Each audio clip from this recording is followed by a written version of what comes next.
All right, I'm just going to give this a quick rundown. We went through this in class. It's an overview. We've covered all 3 steps of cellular respiration. This is just to kind of pull it all together and organize our thoughts. So in this overview, we are learning that cellular respiration is the process of turning glucose into ATP. This is our ultimate goal, taking the food we eat and turning it into usable energy called ATP by the cell. Okay? The overview, you're going to have to memorize this chemical equation. Just like I said with photosynthesis, you have to know these. So this is one that you are going to have to know. You're going to have to know that you take glucose plus oxygen and turn it into ATP, carbon dioxide, and water. Carbon dioxide is obviously a waste product. That one has to leave the body, so we exhale it. It goes into our bloodstream, the blood takes it to our lungs, and at the lungs we exhale it. Now water is technically kind of a waste product of this reaction, but not of the cell. Water wouldn't just be given away or gotten rid of quite that easily. If water is available in the cell, it makes its way probably back out to the cytoplasm or mingles in the matrix of the mitochondria. All right, now where does this glucose come from? Plants, they make their own. So plants, they take sunlight and they make their own glucose. The rest of us, we have to eat stuff. So we get our energy or we get our glucose from the food we eat. Goes into our mouth, stomach. Remember this whole process. Small intestine breaks it down into tiny, tiny molecules that get absorbed into our bloodstream. Then they're small enough to make it to our cells.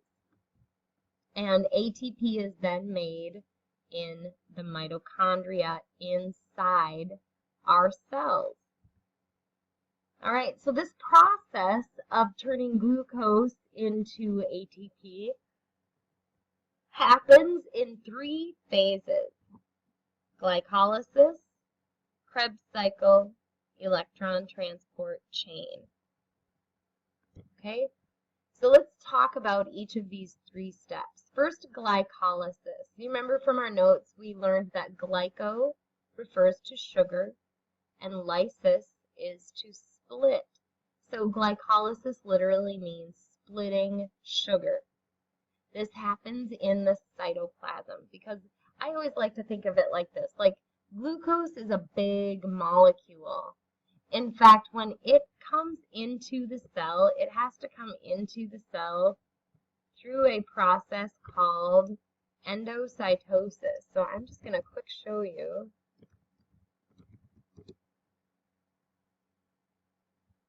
What endocytosis looks like. Remember, let's see, here's the image that we were kind of using.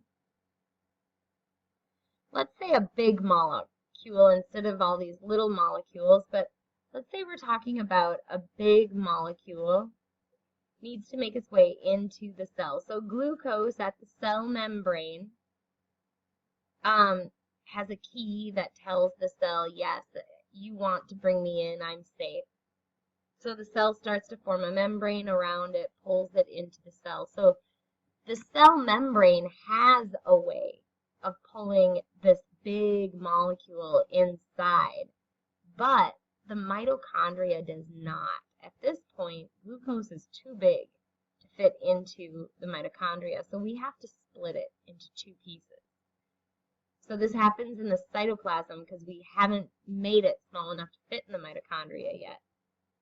So in this case, we break glucose into 2 pyruvate, 2 smaller molecules.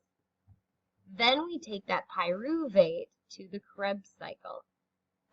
This is going to happen in the matrix of the mitochondria. Let's see if I can draw.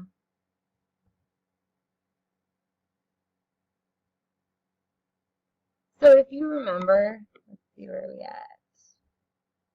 I'm going to draw it over here. So you remember the mitochondria, and the mitochondria has that squiggly inner membrane.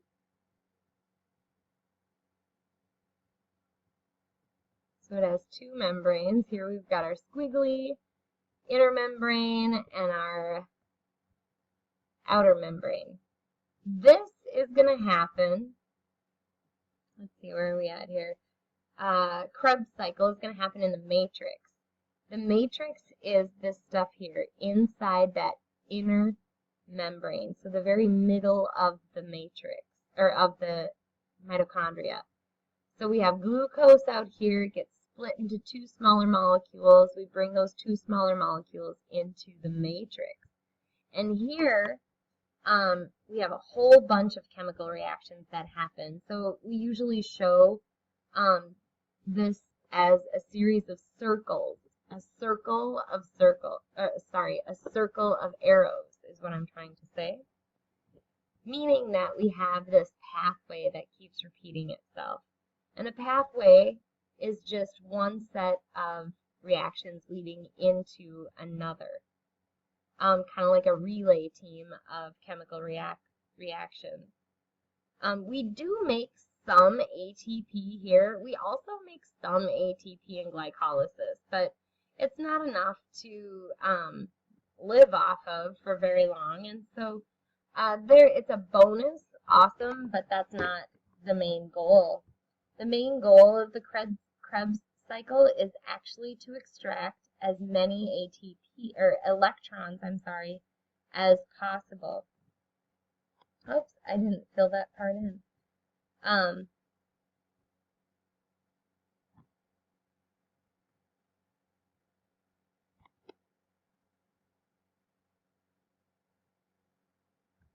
Oh, there, I gotta turn that off. There. Right, so the main goal is to extract electrons.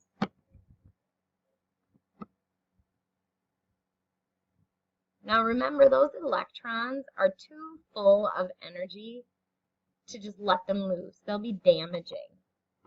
So they have to be held by another molecule and carried to where they need to be dropped off. Kind of like, remember our analogy with the hot potato would be the electron and the oven mitt carrying them in a protected way so nothing else gets burned or hurt along the way, carrying them to their destination. So we have electron carriers for this. In photosynthesis, our electron carrier was NADPH. I always think of the P as photosynthesis, right? P for photosynthesis. Well, for cellular respiration, we take the P out. So we start with NAD+, makes its way to the mitochondria. In the matrix, it gets loaded with electrons and becomes NADH. FAD+ or FADH+ also does the same thing. It makes its way to the mitochondria empty. It extracts a couple of those electrons from the Krebs cycle, and now these two molecules are going to take those high energy electrons to the next step so we can make ATP. Now it's in this process where carbon dioxide, the waste product, is made. Alright, then now we take these electrons to the electron transport chain, the ETC.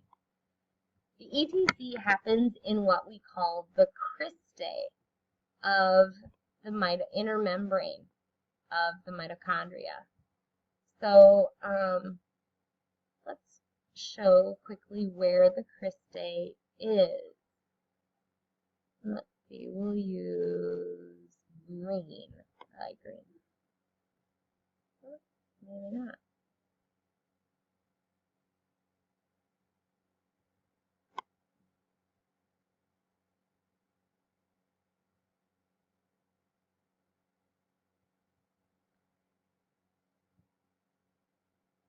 Yeah, see,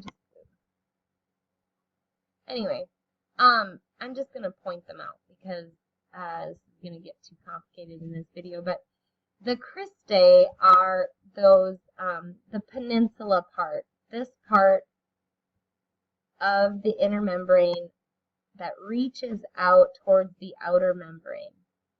And in there's a series of proteins. Now we got to think back to photosynthesis. Remember we saw that picture where there was a membrane, there were several proteins, and the electrons got passed down the electron transport chain. Same thing happens here.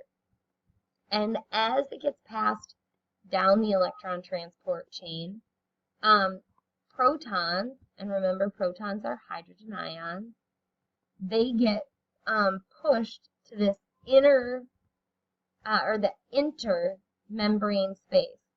Remember, inter means between.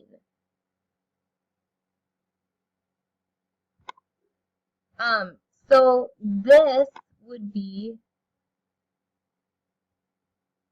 our intermembrane space here.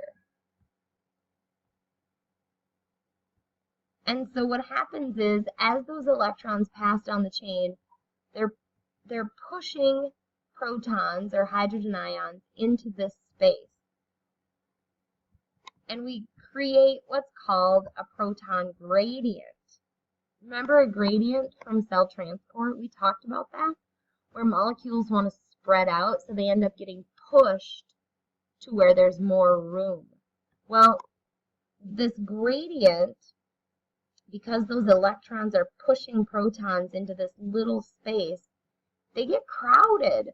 And as they get crowded, they need to be pushed through that last protein of the chain. And when they get pushed through that last protein of the chain, all the force from that push is used to turn a DP into a TP. So just to summarize that, energy from the electrons are used to create a proton gradient, which is just a whole bunch of protons get crowded in a small space. And then once they get crowded, they're shoved through the last protein of the electron transport chain, and the energy from that force is used to turn a DP into a TP. All right? So now I just want to quickly take you to a visual of how this happens. We have something like this in our notes, but I just want to make sure that we cover this thoroughly. That's not the right one. There we go. All right, so we're going to take a look at this whole process. We're going to start in the cytoplasm. Here's our mitochondria. And here we're in the cytoplasm. So the first step of cellular respiration is glycolysis. And here we're turning glucose into pyruvate. So we have this huge glucose molecule coming into the cell. It needs to get into the mitochondria. It's too big, so we split it into two. Now, in the process, we do make a little bit of ATP. That's not our number one goal. Remember, we haven't really even mentioned ATP and glycolysis yet. And that's because very little is made. I think we net 2 ATP. We also extract a couple of electrons. Again, not the main purpose, but a bonus. Awesome. We get a couple of high energy electrons. We get a couple of ATP. That's great. But our main goal here is to break the glucose molecule.